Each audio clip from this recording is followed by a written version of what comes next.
Hi friends, welcome back to మాలక్స్. Friends, నేను egg పప్పు చేస్తున్నాను శనగపప్పుతోని. చూడండి, శనగపప్పులో వాటర్ పోసి ఇది కాలు పప్పు ఉడకబెట్టి పెట్టుకుందాం. ఫస్ట్ ఇంట్లో పసుపు వేసుకుందాం, కొద్దిగా పసుపు వేసి ఉడకబెట్టుకుందాం.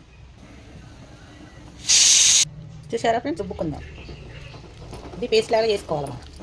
మనం ఆయిల్ పోసేసుకుందాం. పట్టా, ఇలాచి, లవంగా, సాజీరా, ఆకు. ఈ ఆకే దీనికి మెయిన్ ఇంపార్టెంట్. దీంట్లో కస్తూరి మేతి కూడా కొద్దిగా ఉల్లిపాయలు వేసుకుందాం. టమాటా తర్వాత వేసుకుందాం. చాలా టేస్టీగా ఉంటుంది ఫ్రెండ్స్. మీరు ఒకసారి చేసుకొని చూడండి, మళ్ళీ మర్చిపోరు. ఈ రెసిపీ మత్తమ్మ చేసేది మస్తు ఉంటుండే. ఇప్పుడు మత్తమ్మ చేస్తుండే, ఇక అది నేను చేస్తూ ఉంటాను కదా వంటలలో. ఇది అల్లం పేస్ట్ పొడి అని, ఇది ఎల్లిగడ్డ పొడి అని అందుబాటులో పెట్టుకుంటాను. అప్పుడప్పుడు లేనప్పుడు ఇది చేసుకుందాము. ఇప్పుడు వేసుకుందాం అల్లం ఎల్లిగడ్డ పొడి. కొద్దిగా వేసుకుంటాను, కొద్దిగానే. ఇప్పుడు మనం ఇందులోనే టమాటాలు వేసేస్తున్నాం. కలుపుకుందాం. ఇప్పుడు మనం కారం వేసుకుందాం. నేను 2 స్పూన్లు వేసుకున్నాను కారం. సరిపో.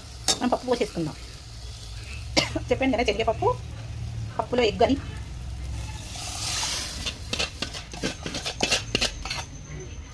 ఇందులో ఏం తక్కువ ఉందో చూస్తాను ఇప్పుడు. నాకు ఇంకా కొంచెం కారం పడుతుంది, ఇంకా సగం స్పూన్ పడుతుంది. ఉప్పు కూడా పడుతుంది, ఉప్పు కూడా 1 స్పూన్ పడుతుంది.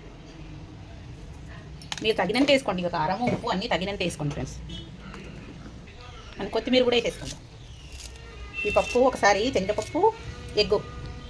శనగపప్పులో ఎగ్ వేసుకొని చూడండి. మీరు పిల్లలు అయితే ఎంత ఇష్టపడతారంటే అంత ఇష్టపడతారు. మా పిల్లలకైతే చాలా ఇష్టం.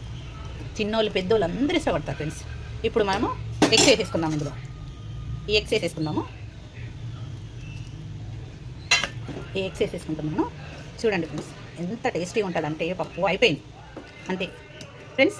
చూడండి, ఈ వీడియో గిట్ట నచ్చినట్టయితే లైక్ చేయండి, షేర్ చేయండి, ఫ్రెండ్స్ ఫార్వర్డ్ చేయండి, సబ్స్క్రైబ్ చేసుకోండి ఫ్రెండ్స్. చాలా బాగుంటుంది పప్పు. ఎగ్లో పప్పు, శనగపప్పు, ఎగ్గు. చూడండి ఎలా ఉందో. చూడండి ఫ్రెండ్స్, ఎలా ఉందో. ఓకేనా ఫ్రెండ్స్? సబ్స్క్రైబ్ చేసుకోండి ఫ్రెండ్స్. సబ్స్క్రైబ్ చేసుకోండి, లైక్ చేయండి, షేర్ చేయండి ఫ్రెండ్స్. సబ్స్క్రైబ్ చేసుకోండి. చూడండి పప్పు ఎంత బాగా అయిందో. ఎగ్లో పప్పు.